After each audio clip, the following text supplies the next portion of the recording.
Hello students, पिछले video में मैंने आपको सितंबर एग्जाम की तैयारी के लिए 1 मार्क्स के इंपॉर्टेंट क्वेश्चंस कराए थे। आज हम 2 मार्क्स के मोस्ट इंपॉर्टेंट क्वेश्चंस कवर करेंगे। तो लेट अस स्टार्ट। मैं हूं Sarabjit Toor from the quest for maths. इसी प्लेटफॉर्म पर आप मैथ्स की एक्सक्लूसिव इंफॉर्मेशन ले सकते हो from school to college and competitions.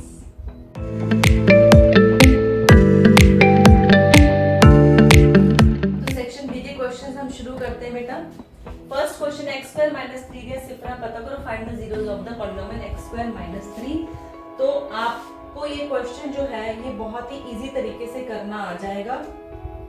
सी, आपने इसको स्टैंडर्ड फॉर्म में कन्वर्ट नहीं करना है, इस इक्वेशन को सिर्फ 0 के बराबर लिख लेंगे, ठीक है। ਇਹਦੇ ਵਿੱਚ a b c the value find out ਕਰਨ ਦੀ ਲੋੜ ਨਹੀਂ ਹੈਗੀ, ਡਿਸਕ੍ਰਿਮੀਨੇਟ ਵਾਲਾ ਮੈਥਡ ਫॉलो ਆਪਾਂ नहीं करना। ओके, तो x square is equal to 3।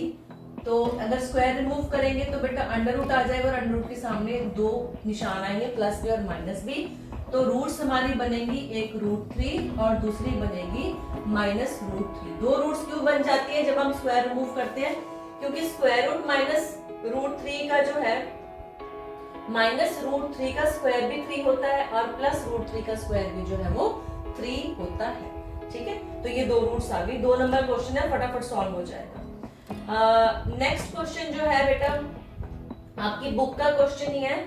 HCF 306657 देता है तो एलसीएम पता करो। HCF गिवन है, एलसीएम पता करो। जब ये वाला क्वेश्चन आता है HCF में से कोई एक चीज दे रखी होती है, नंबर्स में से एक चीज दे रखी होती है तो और दूसरी चीज पूछी होती है, तो हमने हमेशा ही जो है वो फॉर्मूला लगाना है, कोई और मेथड फॉलो नहीं करना, ठीक है।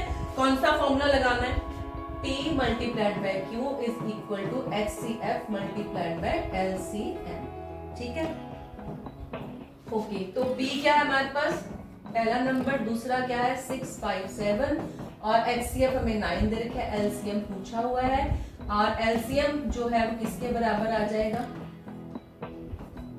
9 से कर दो डिवाइड और ये आ गया LCM। इसको करो डिवाइड 73, तो 306 multiplied by 73 is equals to LCM 22338। ये क्वेश्चन इतना इंपॉर्टेंट है ना बेटे, इतनी बार आपको प्री बोर्ड्स में भी आ जाएगा, आपके यूनिट टेस्ट में भी आ जाएगा, आपके टीचर्स भी क्लास टेस्ट में लेंगे कि आपको ये नंबर जो है ना वो याद हो जाना चाहिए, क्योंकि ये क्वेश्चन यूजुअली जो है वो इन्हीं डिजिट्स के साथ रिपीट हो जाता है बोर्ड एग्जाम्स में। It's very important.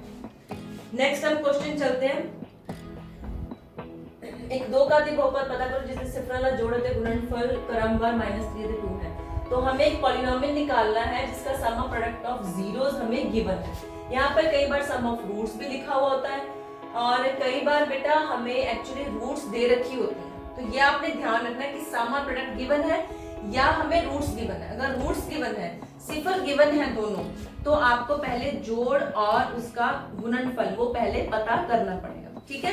फटाफट से एक फॉर्मूला बताती हूँ कि आपका क्वेश्चन ही कभी गलत होगा ही नहीं, ठीक है। नोट डाउन कर लो। तो पहली चीज तो आपने यहाँ लिखना है सिफरा दा जोड़, पूरा लिख लेना, मैं शॉर्ट में लिख रही हूँ आपको। और सिफरा दा गुणनफल, इंग्लिश में आप सम एंड प्रोडक्ट लिख लो। अब फॉर्मूला क्या लिखना हमने? x स्क्वायर और यहाँ लगाना है माइनस, यहाँ लगाना है सम यानी कि जोड़ और यहाँ लगाना है प्रोडक्ट यानी कि गुणनफल। ये लिख दो बस, ये आपका बहुपद बनेगा। इसमें वैल्यू पुट करो x स्क्वायर माइनस -3 और साथ में x। कई बार बच्चे x भूल जाते हैं, भूलना नहीं है। 3x + 2। तो दिस इज द आंसर। अगर सिफर दे रखे हैं तो उनका जोड़ और गुणनफल पहले पता करो, है ना। कितना सिंपल। ये फॉर्मूला आपको कहीं नहीं मिलेगा, इसे आप याद करो, अच्छे से नोट डाउन करो अपनी कॉपी पर। नेक्स्ट क्वेश्चन कर लेते हैं। एक सलेटी पासे एक नीले पासे में इकट्ठा सुटिया जाता है, इस की संभावना दोनों पासे की संभावना का जोड़ संख्यावां का जोड़ 13 है। 2 dice 1 blue and 1 they are thrown at the same time. What is the probability that the sum of the two numbers appearing on the top of the dice is 13? अब आपने डाइस देखी हुई है जिससे आप लूडो खेलते हो, उसके ऊपर 1 to 6 नंबर होते हैं, दोनों के ऊपर मैक्सिमम दोनों के ऊपर 6 आ सकता है। तो 6 + 6 जो है वो जोड़ हमेशा 12 आएगा मैक्सिमम, इससे या फिर छोटा ही रहेगा। तो इसका आंसर जो है वो प्रोबेबिलिटी का आंसर है 0। बट ये 1 मार्क का क्वेश्चन नहीं है तो थोड़ा सा हमें इसकी थ्योरी लिखनी चाहिए, ठीक है। क्वेश्चन मैंने आपको बता दिया। इसका आंसर आना है 0। अब हम क्या लिखेंगे यहाँ पे, अब यहाँ पे लिख लो ब्लू डाइस या नीली और ग्रे डाइस, ठीक है, सिलेक्टिव बस, और उसके नंबर लिखो, उसके नंबर लिखो 1 2 3 4 5 6, 1 2 3 4 5 6, ठीक है। कुल परिणाम, कुल परिणाम बता बेटा कितने होंगे, 36 होंगे, ठीक है। अगर आप इनके कॉम्बिनेशंस बनाने चाहोगे ना, 1 के साथ सारे कॉम्बिनेशन, 2 के साथ सारे कॉम्बिनेशन, तो 36 कॉम्बिनेशन टोटल निकलते हैं, ओके। और जोड़ मैक्सिमम या वध तो वध वो 6 + 6 कितना आ सकता है, 12, 13 जोड़ नहीं आ सकता, ऐसे लिख दो, ठीक है। The sum can never be 30, okay. ये एक असंभव घटना है, इट्स एन इम्पॉसिबल इवेंट, संभावना 0/36 बराबर 0। तो ये 2 मार्क्स की थ्योरी बन जाएगी आपकी, ठीक है। आंसर इसका 0। एक और पेपर हमारा सैंपल पेपर है, वो भी कर लेते हैं।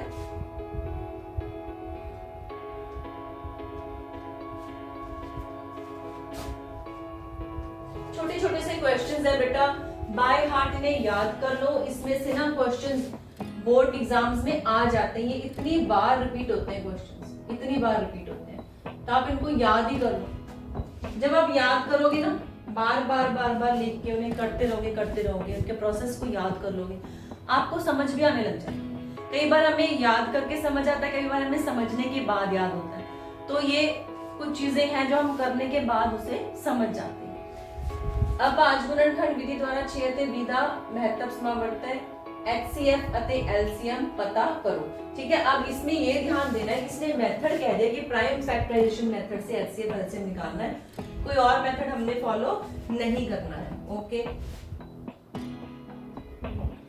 तो 6 के हम फैक्टर्स बना लें और उसके ऊपर पावर लगा लें, 20 के फैक्टर्स बना लो और उसके ऊपर पावर लगा लो, ठीक है। तो ये 2 पावर 2 मल्टीप्लाइड बाय 5, ये पावर लगानी बेटा बहुत जरूरी है।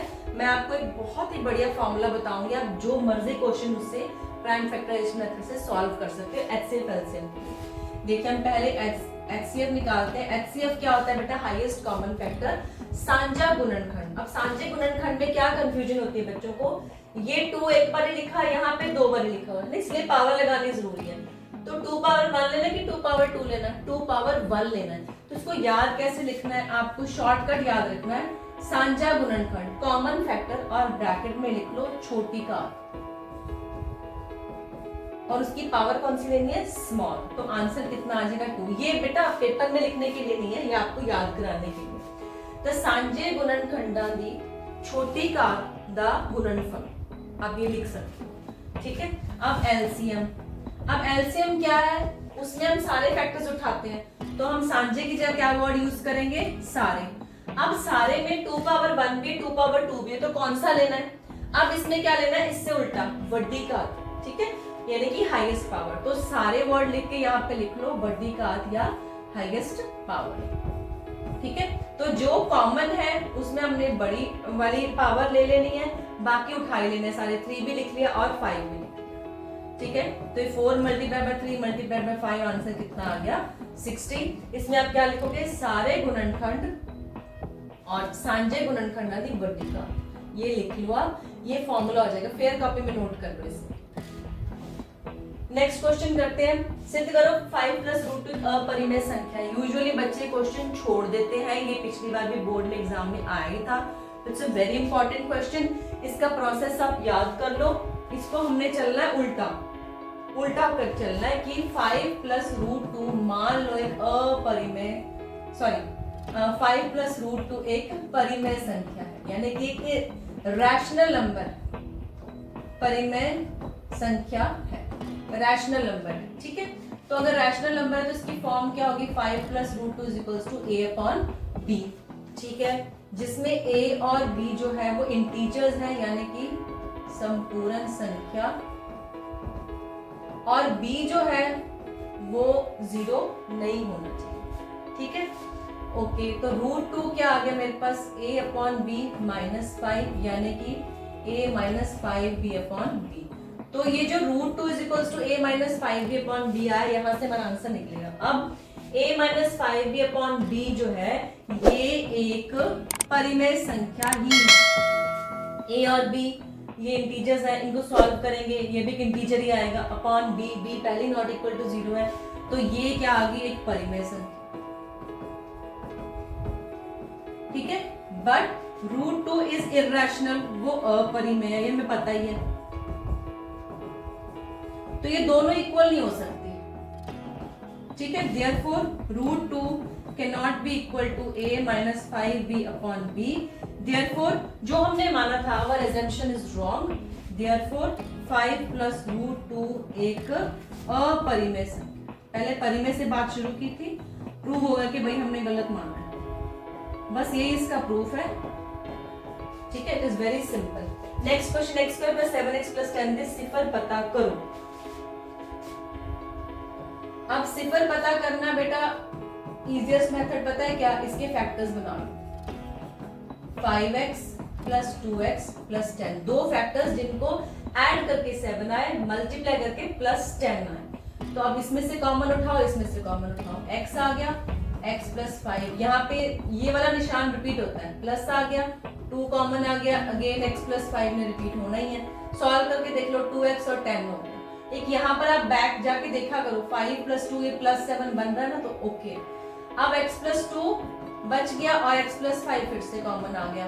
अब ये फैक्टर्स हैं, रूट्स नहीं निकली है, इनको अब 0 पुट कर लो। x + 2 = 0, x + 5 = 0, x = -2, x = -5। तो डिस्क्रिमिनेंट मेथड थोड़ा सा लेंथी पड़ता है, फैक्टर्स जो है वो 2 मार्क्स का क्वेश्चन है, बट इजीली निकल जाते हैं। मैं आपको डिस्क्रिमिनेंट मेथड से भी बता ही देती हूँ क्वेश्चन। ठीक है, देखो x² + 7x + b फटाफट से कर देते हैं। तो d क्या हो गया, b² - 4ac, तो ये आ गया 49 - 40, यानी कि आ गया 9।